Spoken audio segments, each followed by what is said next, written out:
warahmatullahi wabarakatuh. Selamat pagi, salam sejahtera untuk kita semua. Bapak Ibu, mohon maaf saya mengganggu waktunya lagi sesuai dengan jadwal yang sudah kita tampilkan kemarin bahwa kita hari ini akan melaksanakan rapat persiapan asesmen sumatif akhir semester yang sering kita kenal dengan asas. Ini asas enak untuk kelas 7 dan 8, lalu rapat mengenai kelulusan kelas 9. Kemudian pada hari ini juga saya akan mengajak Bapak Ibu untuk berpartisipasi aktif dalam membuat kesepakatan kategori tidak naik kelas bagi siswa-siswi kita, di mana kesepakatan ini nanti akan kita tinjau dari semua pihak, baik itu dari siswanya maupun dari gurunya ataupun dari tim dekan. Jadi semuanya nanti akan kita kemas dalam satu ya, dan itu akan kita sepakati bersama-sama sehingga pada saat nanti kita rapat kenaikan itu kita tidak ada lagi saling bontot-bontot karena kita sudah memiliki judisme, di mana ini hasil kesepakatan ini akan saya integrasikan ke dalam kurikulum kita, karena nanti Ibu Wakil Kurikulum atau kita Satuan Pendidikan itu pada tahun ajaran baru akan membuat kurikulum satuan pendidikan. Nah, di sana saya akan integrasikan hasil kesepakatan kita ini untuk kriteria siswa yang tidak naik kelas di satuan pendidikan kita. Bapak Ibu, perlu Bapak Ibu ketahui terlebih dahulu mengenai dana kita. Seperti biasa, Bapak Ibu bisa melihat di sana di atas ya. Di atas ini untuk fotokopi pelaksanaan kegiatan asesmen itu kita sebesar berapa tuh Pak? 5 juta 5 juta ya, 5 juta itu ada ganjil genap Bapak Ibu, tahap 1 tahap 2 5 juta. Nah 5 juta itu kalau sudah dipotong pajak maka totalnya adalah 4.477.948 rupiah, di mana judisnya nanti atau teknisnya ya, teknis pelaksanaan asas kita itu seperti biasa, nanti ada yang tertulisnya, kemudian ada tetap yang menggunakan handphone. Itu Bapak Ibu ya. Masalah teknisnya untuk lebih detailnya nanti akan dijelaskan oleh Ibu Wakil Kurikulum. Kemudian untuk persiapan asesmen sumatif akhir semester ini Bapak Ibu, saya tanya dulu dengan Bapak Ibu, sudahkah mengumpul semuanya kisi-kisi? Sudah ya Bapak Ibu, berapa persen nih Ibu Wakil Kurikulum yang sudah mengumpul? 90% sudah. Oke ya. Kemudian persiapan Google Form-nya ya Bapak Ibu, persiapan Google Form-nya tolong adik-adik yang junior mengajarkan atau mendampingi melakukan pendampingan gitu kepada Bapak Ibu ya senior gitu ya, saling bertukar pikiran, saling kita menutupi gitu dengan ilmu kalian masing-masing, karena mungkin di dalam IT kalian lebih canggih dibandingkan kami. Nah disitulah kita perlunya adanya kolaborasi bersama-sama. Kemudian masalah nilai rapor, nah ini yang pasti akan mengalami banyak ketegangan hari ini Bu. Masalah nilai rapor Bapak Ibu, saya itu selalu pada saat kita mau kenaikan itu Pak, nilai rapor ini selalu tegang pada saat kita rapat. Padahal nilai rapor ini adalah kumulatif ya, kumulatif dari penilaian harian kita, gitu kan? Terserah Bapak Ibu mau PH-nya berapa kali, 2 kali, 3 kali, kemudian ada juga penilaian tugas, gitu kan? penilaian dari segi afektifnya itu adalah penilaian keseharian dari awal sampai akhir. Tetapi ketegangan itu selalu ada pada saat rapat. Rapat itu Bapak Ibu sudah di ujung. Rapat itu sudah di ujung. Jadi selama berbulan-bulan itu mengapa? Why? Gitu kan? Kita tidak menyelesaikannya. Nah itu Bapak Ibu. Karena kalau pada saat di rapat itu sebenarnya Bu Cika, itu kita sudah ketuk palu. Ketuk palu di sana, data udah lengkap. Kemudian dari kalian juga para guru mapel, para wali kelas, itu dokumentasinya sudah lengkap untuk menaikkan atau tidak menaikkan si anak ini tadi. Bukan lagi pada saat itu kita gontok-menggontok, tapi kita udah langsung ketok palu. Oh berapa misalnya yang tidak naik kelas, oh berapa yang naik kelas per kelas, per jenjang. Tapi yang selalu menjadi problem kita pada saat rapat itu mulai yang ini belum menyelesaikan. Jadi apa pekerjaan selama berbulan-bulan itu kalau kita belum menyelesaikannya? Jadi sebenarnya Joko, nilai rapor ini, nilai per ini ya tugasnya guru mapel masing-masing. Kalau menurut saya ya, analisis saya mengajak kalian itu berlogika, menganalisis kita bersama-sama. Yang jemput bola itu sebenarnya ya guru mapel, guru mata pelajarannya. Jikalau sudah mentoknya, tapi mentok itu Bapak Ibu, mentok itu sudah dari berbagai macam problem itu sudah. Mungkin dari tim BK juga sudah tidak bisa lagi, sudah menyerah gitu. Effort kita juga sebagai guru mapel sudah maksimal, wali kelas juga sudah maksimal. Nah itu baru kalian sesama kalian gitu menghadap ke wakil gitu. Dan itu pasti akan ada solusi. Karena nanti wakil yang akan menghadap saya, nggak perlu Bapak Ibu guru yang menghadap saya. Karena kita ada yang namanya peran masing-masing, tatanan masing-masing. Di setiap institusi itu memiliki tatanan Bapak Ibu. Guru menyelesaikannya di bidang apa, wakil menyelesaikannya di bidang apa, gitu. Kemudian kepala sekolah menyelesaikannya di bidang apa. Ada kala kepala sekolah pun tidak bisa menyelesaikan, maka siapa yang akan menyelesaikan? Kita ke dinas pendidikan. Nah itu kata saya ada tatanannya masing-masing. Ini kita sudah masuk penghujung. Maka di sini saya melakukan revolusi Bapak Ibu. Kita buat kesepakatan hari ini Bapak Ibu. Jadi hari ini kita buat regulasi bagi siswa-siswi kita yang tidak naik kelas. Silakan hari ini kita berdiskusi bersama Bapak Ibu.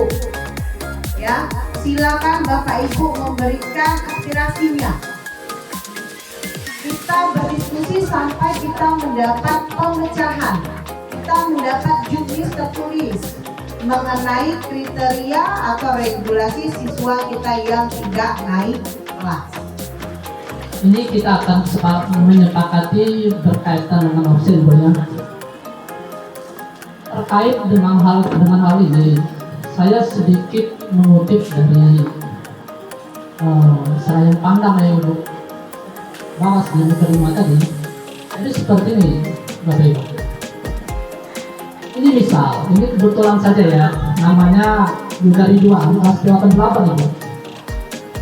Jadi saya tuh kalau bahasa Palembang itu ngomong ke anak-anak, Ridwan, dalam catatan kau ini absennya orang lebih belakang semester 1 itu.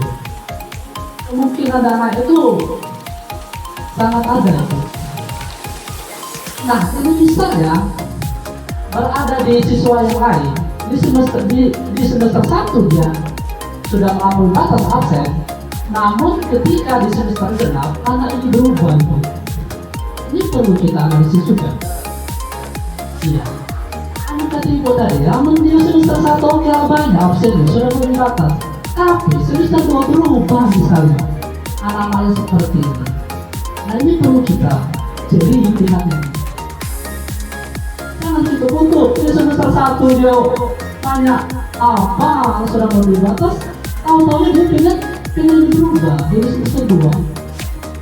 Apa yang kita ngomongin sudah lah, kau semester 2. Absen semester 1 kau sudah mau bingung dibatas. Nah, yang seperti ini bagaimana Bu? Dari mana? Ya mungkin ini. Karena ketimpangan untuk anak yang rajin dengan yang tidak rajin. Di sini dikatakan hal yang rajin kita sudah tahu semuanya. Yang hal tidak rajin itu misalnya apa? Apa dalam hal kehadiran? Apa dia itu tidak masuk karena hal yang lain? Di sini kalau kelas 92 itu Indonesia Pratama ya. Nah itu anaknya namanya Pratama. Dia itu memang ada cerita sosial dia. Jadi di sini kami sudah berusaha. Memang dia itu tidak rajin, tapi ada kalanya untuk saya waktu itu dia masuk pelajaran saya dia ada. Itu untuk yang semester genap ini. Terus lama-lama beberapa maju ke bulan depannya dia itu sering tidak lagi masuk karena ada faktor keluarga. Tapi untuk teman-temannya itu saya sudah berkomunikasi dengan teman yang di kelas. Bagaimana nak dengan Tama? Bu kasihan Bu, kamu Tama. Berarti teman-temannya sudah memaklumi untuk si Tama. Jadi masalah rajin atau tidak rajinnya itu sudah diketahui. Nah, itu saja masalahnya untuk Tama.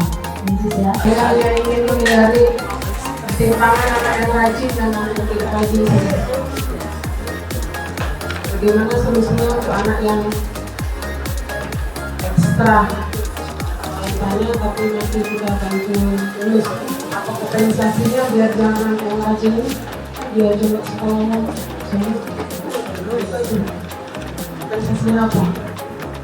Kalau kita loloskan saja tanpa ada apa-apa. Kemarin saya sempat ada bentuk katanya tidak pas dan itu tidak saya hubungkan saja begini. Saya lihat dari yang mau dikendaki oleh ibu tadi beda dengan yang hanya tadi apa membahas masalah kasus mereka yang ditanya ibu tadi masalah masuk tidak masuk kan kehadiran.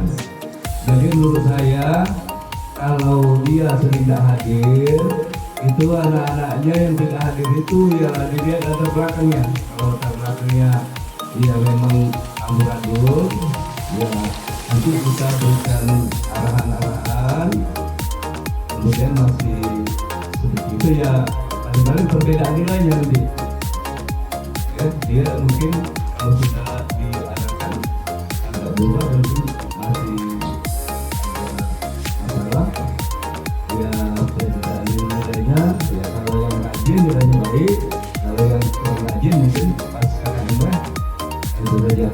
Terima kasih. Di sini membahas kelas 9 masalah absensi. Ini khusus untuk kelas 9. Saya ini terkenal katanya yang lakukan, egois dan sebagainya. Khusus untuk kelas 9 Bu, apapun masalahnya kita bantu. Karena kita ini ya bagaimana sebagai orang tua tidak akan pernah menjerumuskan siswa, apalagi sudah duduk tanduk. Nah, yang perlu kita bahas mulai dari kelas 7, kelas 8 Bu. Kalau kelas 9 itu sudah tinggal nyolak ke. Karena kenapa? Yang dibahas itu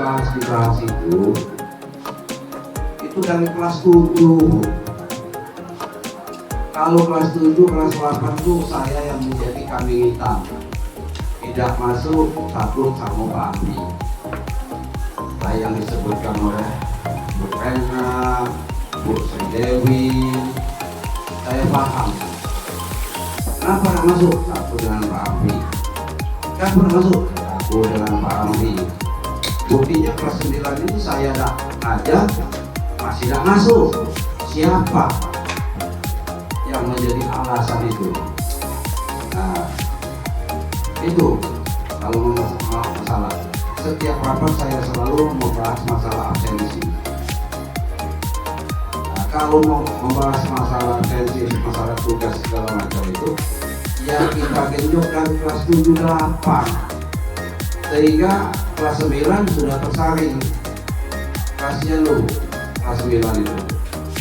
Dengan teman-teman, kelas 7 kelas 8 yang kita bahas. Karena kenapa? Karena kelas 9 ini pasti dia ngomong, waktu kelas 7 tidak pernah buat tugas. Gila ya, aku dengan Pak Iqbal bisa dengan Iqbal, dia orang rajin masuk, aku tidak pernah masuk, tidak pernah buat tugas. Gila ya, aku sanggup terus tidak pernah habis masalah seperti ini. Nah, sehingga terulang lagi problem macam ini seperti ini tidak akan pernah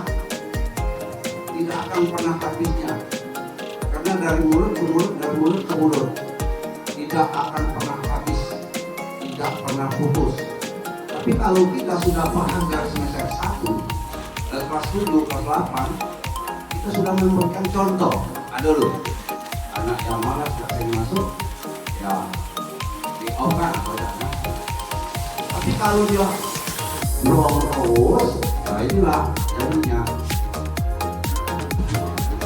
Kami berbicara daripada sudut DK, karena DK ini merupakan sahabat siswa, mitra guru dan mitra wali kelas.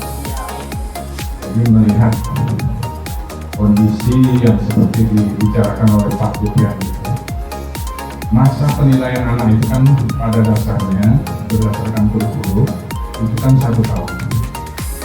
Jadi kalau dia di semester 1 punya kendala kehadiran, ada perbaikan, namanya ada kemajuan anak tersebut. Itu bisa di blow up, anak tersebut bisa berhasil naik. Itu dalam prosesnya dalam 1 tahun. Kalau kita pilah-pilah satu semester, maka anak itu akan terputus. Nah, yang terputus ini yang disalahkan guru dan wali kelas, termasuk guru kita. Jadi dari sudut pandang inilah kita berupaya anak tersebut dievaluasi sebagaimana permintaan dari Ibu Kepala Sekolah tadi. Setelah rapat kenaikan itu tidak ada problem lagi, jadi sudah clear, sudah dapat diputuskan. Jadi kepada Bapak Ibu yang mendapatkan permasalahan seperti ini, kami dari TBK berupaya melihat anak ini dari latar belakangnya, home visitnya, kemudian evaluasi tindak lanjut, sehingga dapat memberikan bagaimana penilaian evaluasi anak tersebut. Jadi anak-anak tersebut memang pada waktunya sekarang ini dia berhak untuk bermain, dia berhak untuk jagoan, dia berhak untuk pintar, semuanya hak mereka dalam menggali ilmunya di SMP, karena di SMP ini berbagai macam aspek-aspek yang perlu didapat oleh anak-anak tersebut. Jadi kepada ibu kepala sekolah, untuk hal yang seperti ini, memang kelas 7-8 ini diperketat agar mindsetnya di kelas 3 tidak langsung lulus. Jadi kami mintakan kepada ibu kepala sekolah dalam hal ini, dalam penetapannya nanti kita lihat dulu sejauh mana anak itu mau berbuat untuk belajar, apakah bisa dinaikkan kelas atau tidak melalui proses yang sebenarnya. Itu saja pendapat dari kami. Untuk yang menaikkan kelas 7, kan tadi semua setuju kalau kelas 7 dan 8 itu tidak naik kelas. Dilihat dari absensi, kalau menurut saya itu tidak dari 2 Bu, absensi sama juga. Misal ada anak yang jarang masuk, tapi ketika masuk ada tugas yang kurang, guru yang mampu itu ditagih, disuruh mengerjakan. Jadi bukan hanya melihat tugas, walaupun anaknya jarang masuk, mungkin 50% jarang masuk, tapi tugas yang dia tidak masuk itu dikerjakan. Jadi itu mungkin bisa jadi pertimbangan. atau mungkin pas kenaikan kelas bisa surat perjanjian atau misal percobaan dulu di kelas 8 selama 1 bulan. Kalau misal nggak berubah balik lagi kelas 7. Ibu, kita itu kurikulum merdeka. Jadi kurikulum merdeka itu istilahnya bukan lagi KKM kan, KKTP. Jadi yang namanya KKTP itu memang itu per mapel. Nah sekarang saya ingin bertanya dulu dari Bapak Ibu, apakah Bapak Ibu sudah membuat KKTP untuk mapel Bapak Ibu masing-masing? Karena setiap kenaikan kelas itu yang kita peduli itu bukan lagi KKM per tujuan pembelajaran kalau di KKTP itu. Jadi yang namanya kurikulum merdeka itu yang kita ajarkan itu kan yang terpenting kita bisa memilih materi-materi yang esensial yang terpenting. Jadi untuk KKM per mapel itu sebenarnya berbeda setiap mapel satu dengan mapel yang lain. Jadi kita sebenarnya Bu, kalau mau menentukan kriteria KKTP per mapel ini yang agak membingungkan, karena terus terang saja saya pun masih belum paham sebenarnya yang KKTP di kurikulum merdeka itu yang bagaimana. Selama ini kan kita menentukan KKTP atau KKM kita per mapel kita samakan 75 supaya nanti nilai rapot anak kita bisa untuk mereka menunjukkan ke sekolah yang berikutnya. Nah, jadi kita itu harus memperdalami dulu sebenarnya nilai yang menjadi KKM kita itu, karena kemampuan anak kan berbeda-beda juga. Jadi kita sebenarnya nggak bisa juga menentukan batasnya harus bagaimana. Kemarin itu yang KKM kita buat itu kita itu bertujuan hanya untuk supaya nilainya jangan terlalu berbeda dengan sekolah-sekolah lain. Nah, saya tanya dari Bapak dan Ibu, apakah Bapak Ibu sudah paham mengenai KKTP itu sendiri sehingga Bapak Ibu bisa menyebutkan, oh anak ini tidak tuntas pelajaran saya, oh anak ini tidak tuntas, kan kita perfase Bapak Ibu. Jadi perfase itu jadi dari kelas 7, kelas 8 dan kelas 9 itu sama fasenya. Jadi kalau kita mau menentukan anak ini tidak tuntas di materi apa, berarti kita bisa mengulang lagi dia atau memperdalam lagi atau memberi remedial di waktu yang lain. Jadi kalau mau menentukan ada berapa yang belum mencapai ketuntasan, nah ini agak membingungkan sebenarnya Bapak Ibu. Jangan sampai jadi bumerang bagi kita. Nanti kita kalau terlalu banyak yang tidak naik kelas, jangan sampai nanti jadi bumerang bagi kita yang jelas nanti orang dinas akan bertanya apakah Bapak Ibu itu sudah melakukan step-step yang menyebabkan anak itu tidak naik kelas. Tapi kalau untuk kehadiran, saya setuju Bapak Ibu kalau untuk kehadiran itu kita tetapkan saja, tapi jangan terlalu memberatkan siswa karena terkadang anak kita ini banyak bermasalah di permasalahan keluarga. Jadi kalau memang kita mau menyelesaikan atau menolong anak tersebut, kita pilih saja. Misalnya untuk absensi kita ambil saja kalau dia tanpa keterangan. Biasanya kan anak yang sering malas-malas itu kan bisa kita terdeteksi. Jangan sampai nanti kita langsung ke yang sakit apa gitu. Jadi maksud saya kalau memang absensi kita tentukan saja minimal berapa ada yang memang tidak bisa kita naikkan, karena terang saja untuk ketentuan kriteria kenaikan kelas ini sebenarnya satuan pendidikan itu memiliki keleluasaan dalam menentukan kriteria kenaikan kelas, namun harus mempertimbangkan capaian pembelajaran. Jadi kita harus mempertimbangkan juga capaian pembelajaran, kehadiran, dan penilaian berkelanjutan. Nah, penilaian berkelanjutan ini apakah sudah kita lakukan? Jadi seperti itu. Itu saja masukan dari saya. Terima kasih Dek, Joko, Nadina, Amri. Jadi Bapak Ibu, yang kita bahas yang pertama kali ini adalah mengenai absensi. Nanti nilai kita bahas satu-satu.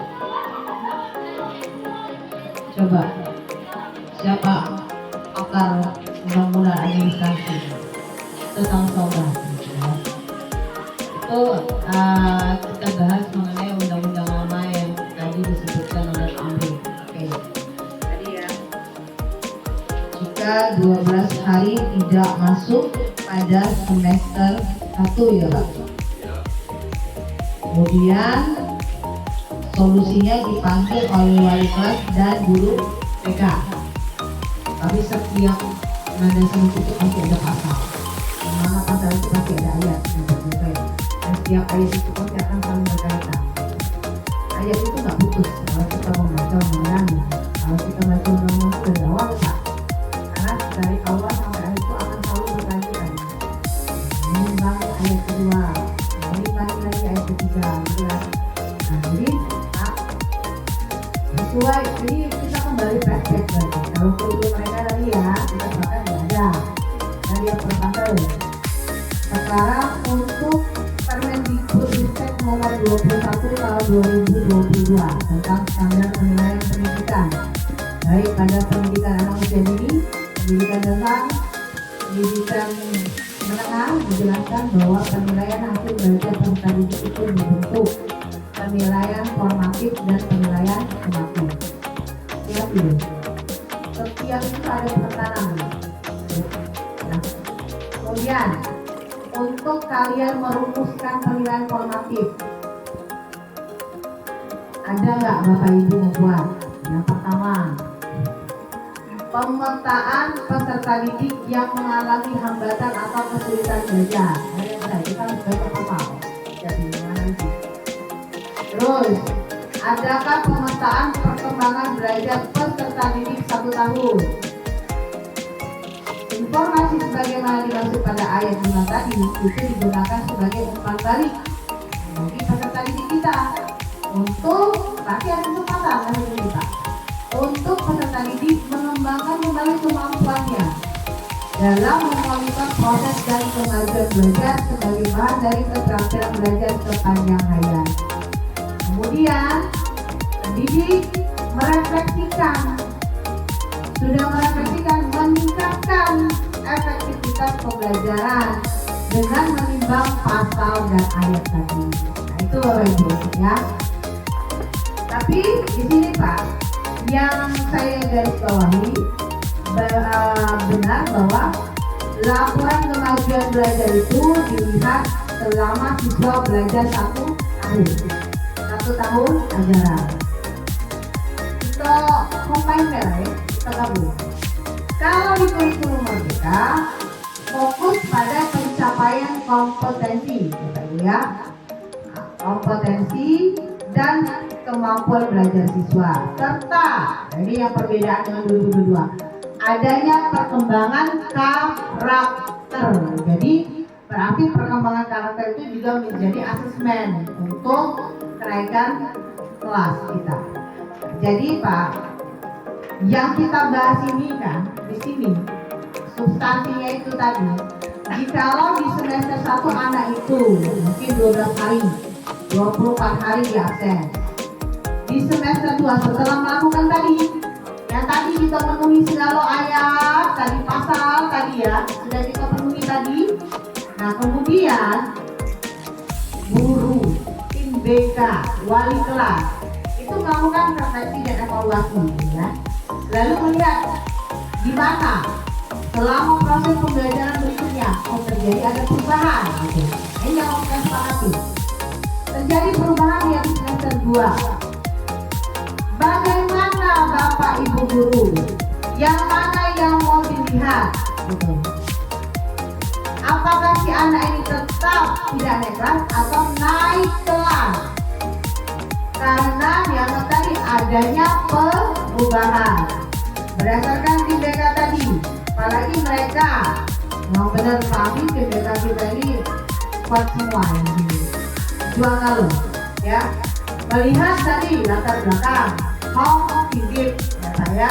Kemudian evaluasi, mereka ini selalu melakukan evaluasi tindak lanjut begitu. Dan menimbang tadi masanya di SMP, masanya mereka belajar, masanya mereka nakal ya Pak. Itu adalah masa remaja ya Pak. di usia mereka kalau kita belajar secara psikologis ya. Betul sekali. Nah, menimbang itu tadi, maka kalau tim BK itu mereka tetap memberikan hak bagi anak itu untuk melanjutkan belajar. Dengan catatan, tim BK akan selalu melakukan evaluasi, benar Pak? Nah, itu kalau saya dengar tadi, saya garis bawahi ya. Tim BK itu akan selalu melaksanakan evaluasi dan selalu akan berkoordinasi baik dengan guru mapel maupun dengan wali kelas bersama dengan wakil kesiswaan. Itu. Jadi Bapak Ibu silakan mengingatkan kepada para siswa di kimia yang mereka berhalangan hadir untuk ikut ujian susulan. Tapi harus sesuai dengan jadwalnya ya. Sesuai dengan jadwalnya nanti Ibu Wakil Kurikulum akan membuat jadwal ujiannya.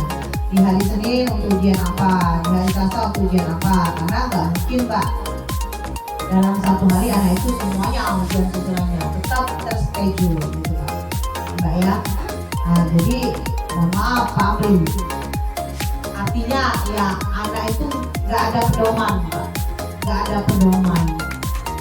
Dan mungkin dan seharusnya gitu, saya itu juga bingung ya lihat tadi mekanismenya kok kenapa dia langsung menghadap ke gurunya ya. Harusnya dia itu menghadap ke kami dulu di sekolah.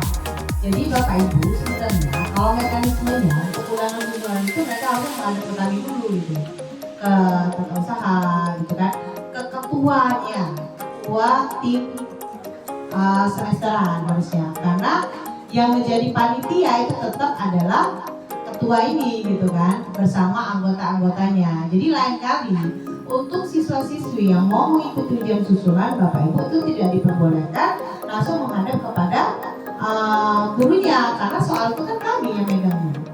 Ya, Bapak Ibu ya, ini kesalahan kita bersama dan kita perbaiki, gitu kan. Jadi tetap kembalinya harus kami, ini panitianya yang berhak mengeluarkan soalnya lagi. Nanti yang menjadi pengawasnya tetap kita, panitianya. Gitu. Nah, jadi itu jangan sampai terjadi lagi hal yang seperti ini ya Bapak Ibu, kita perbaiki bersama-sama. Nah, jadi kita sesuaikan, jadi ada teknisnya. Nanti kami juga akan berbicara dengan grup teknik, karena grup teknik juga termasuk dalam panitia PBB Mbak ya, panitia semester atas. Kemudian Bapak Ibu, masalah terakhir, nah ini yang paling penting yaitu masalah kriteria tadi siswa tidak naik kelas. Berarti indikatornya tadi adalah absensi ya Bapak Ibu ya. Absensinya, kemudian tadi kita sudah sepakat jika pada semester 1 anak itu bermasalah dalam hal absensinya, baik itu dia dalam hal ketidakhadirannya, alfanya gitu kan.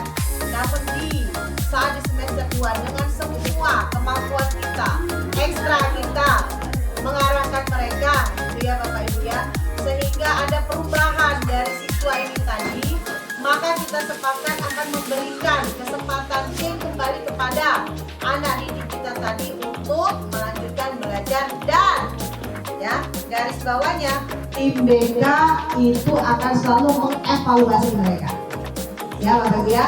Kemudian yang kedua masalah nilai tadi, nilai itu jikalau 4 mapel tidak tuntas maka dia tidak naik kelas. Lalu naik tapi bersyarat pindah. Nah itu ya Bapak Ibu ya, cukup itu kriteria kita, cukup ya. Bismillahirrahmanirrahim. Nah Bapak Ibu, itu akan dimasukkan di dalam kurikulum kita nanti oleh Ibu Wakil Kurikulum.